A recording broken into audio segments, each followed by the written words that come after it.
Mother up, mother up, mother up, mother up, mother up, mother up. We lift the mothers up. Not to say that the fathers don't deserve to be lifted.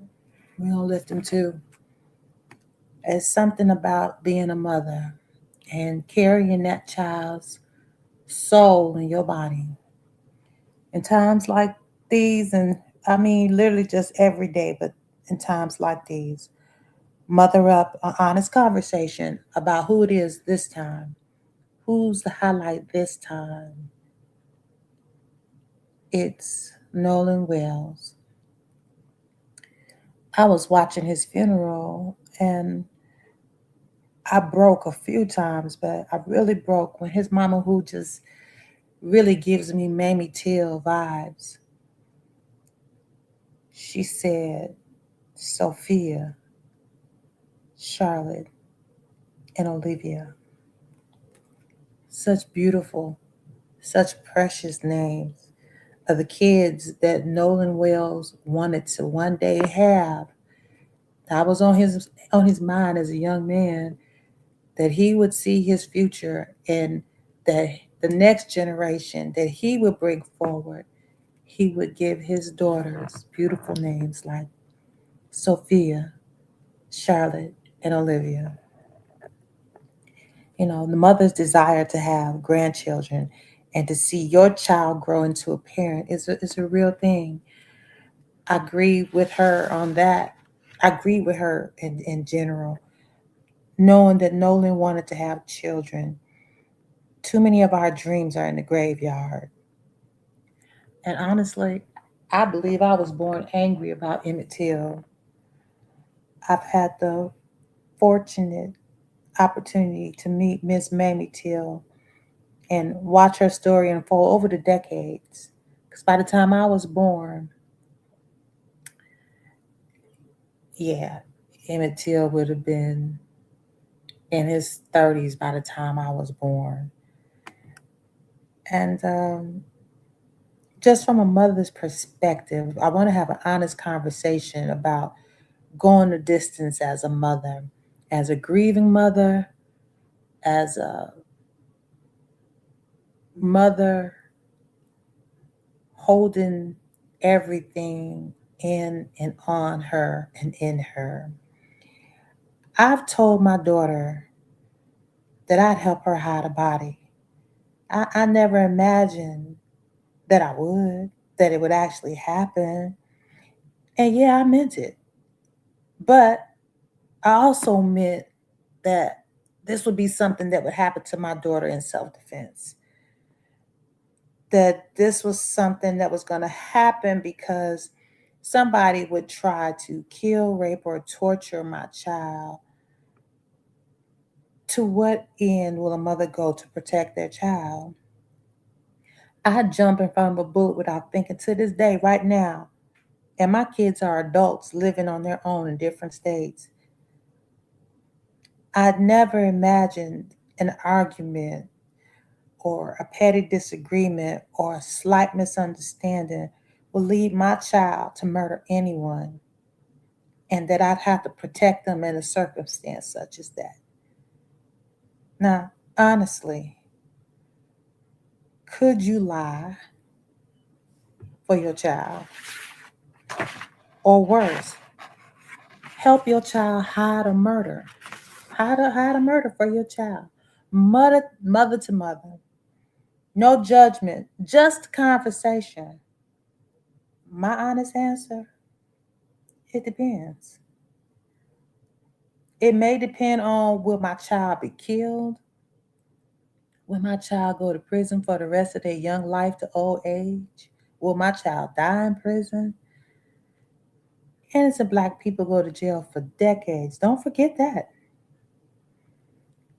I feel like Nolan, Tamir, Sandra, Trayvon, and a whole list of so many others, I feel like they're mine. Let's be totally honest here. Nolan literally could be my grandchild or my nephew, and that's how these things hurt. I mean, no disrespect. to the countless number of other children this year alone, not even going back to the slave trades and in the Atlantic Ocean and the beginning of the United States as the colonizers know it. Not even going back that far, just this year, we've lost hundreds. We've lost hundreds. And there's thousands missing just this year. Mothers and some families don't let this rest. Don't let their lives be in vain. Mothers and some families stay strong to keep pressing for answers. And with the answers, we have to ask questions. How far would you go to protect your child?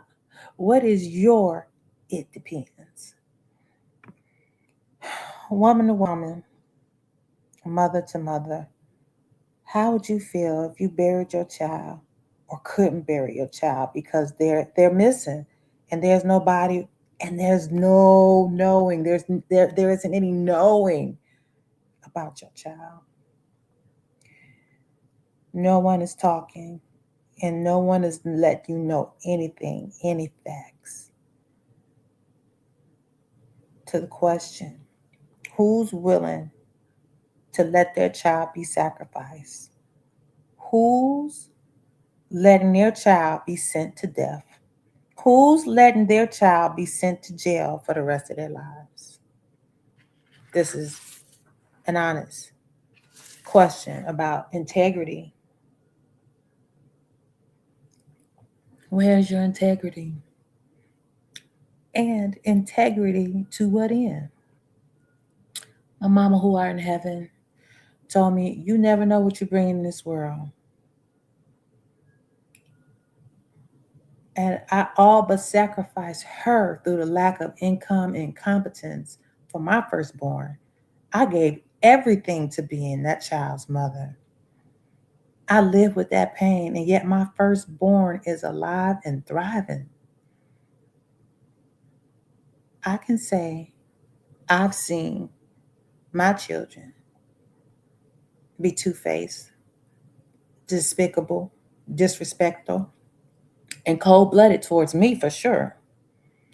That they've done things, painful things for decades to me. And I'd still catch a bullet for them. Either one of them, instinctively. With that, knowing that, I've never stood idle when either one of them harmed someone else. And yes, it did depend. Because in either case, whether I acted as their lawyer, I needed to know if you were guilty.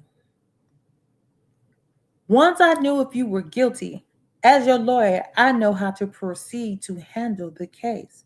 So, with that being said, I spoke this into my children. Even when they were wrong, I didn't stand idly by. I told them, I spoke to their God mind and to their conscious, their higher self. And I said, do the right thing. I told them to make a choice you can live with. I said I'd hide a body and that would depend. If it wasn't rape, murder, child molestation, I believe, no, I know. I'd do the right thing for my child, for that my child and that other child's family would be able to ask my child, where's your conscience? Where's the line right now? How do you stand up for yourself and speak and do the right thing? It's two things I know for sure about my Black on both side kids. They would not rest knowing that they hurt somebody. I know that.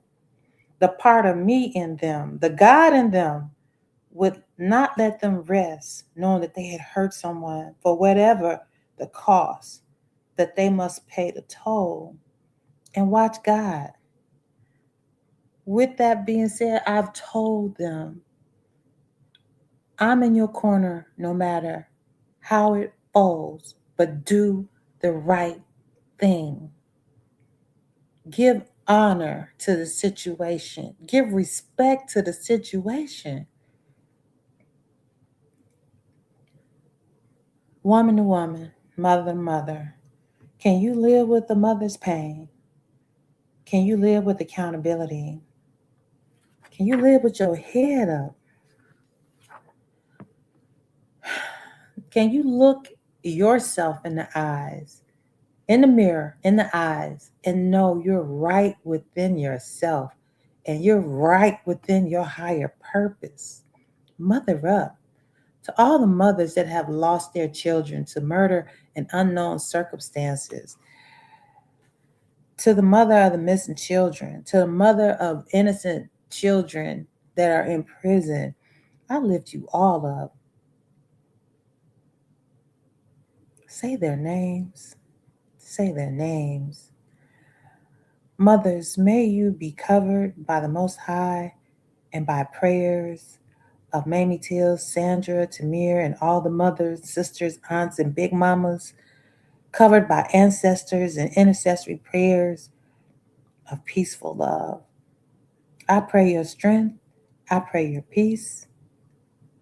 And in closing, I want to play this video of a young man, about a young man that was murdered in my community, and the steps that I took to help that child's spirit be at peace in my attempt to heal the community, to bring some love and peace and blessings. Thank you kindly for your time. And I pray that this message finds you well.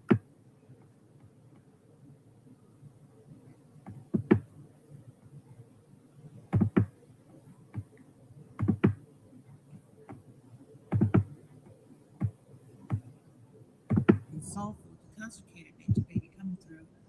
I am speaking to I'm speaking to the aunties. I'm speaking to the sisters. I'm speaking to the female energy for us to tap into. If you haven't already tapped to, more than you already have. In the community where I live,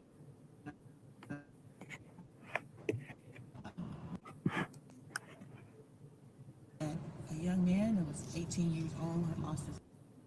He was murdered in a park where I go hug my tree. It hurt me so. You don't even have a clue. And I don't know all the circumstances around it.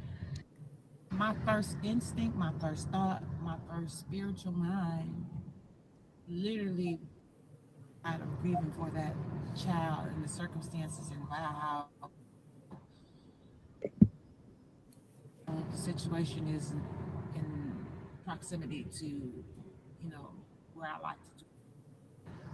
My first spiritual thought was to go to that area with my spiritual tools and to walk the perimeter of that park and burn tobacco and burn sage and burn and to give some atonement to that baby's spirit and any other spirits that may have been tragically taken in environment. So to walk the perimeter and to pray and to wish his spirit peace and for healing of my community. And asking all the mothers, all the prayer warriors, all of the aunties, all the sisters, if you are truly called and you truly love people, our people, and this planet, and you believe in the spirit world, for you to consider doing more than your screen going, Lord, ooh, that sure is a shame. I need you to get out and let these babies see you. I need you to get out and actually be effective. Now, hear me out. Spirit moves. You can do this anywhere. But again, you got to do more than just, mm-mm. That show is horrible. Mm-mm-mm. I sure hate to hear that. You have to put your out into the world. Put your intention out into our babies are our future, and for the most part, I'm sure about Black people in general, on our historic history on American soil, most of our future literally in the graveyard or in the penitentiary. So let's throw some heat energy out there and be more intentional and more active and more present. Again, they need to wonder and think, why, what is she doing? And I know I've brought this energy with me in my community. Kids come by my house. I'm working in the yard, and they'll just stop by and be like, "You need some help?" Or they'll just start talking to me and start telling me what's. I don't know these kids. I don't have any school age kids, but kids are drawn to as well as animals, and that says a lot about how spirit. Nonetheless, I'm out and about. I hope this message finds you well. And until next time, be love in action. Bye.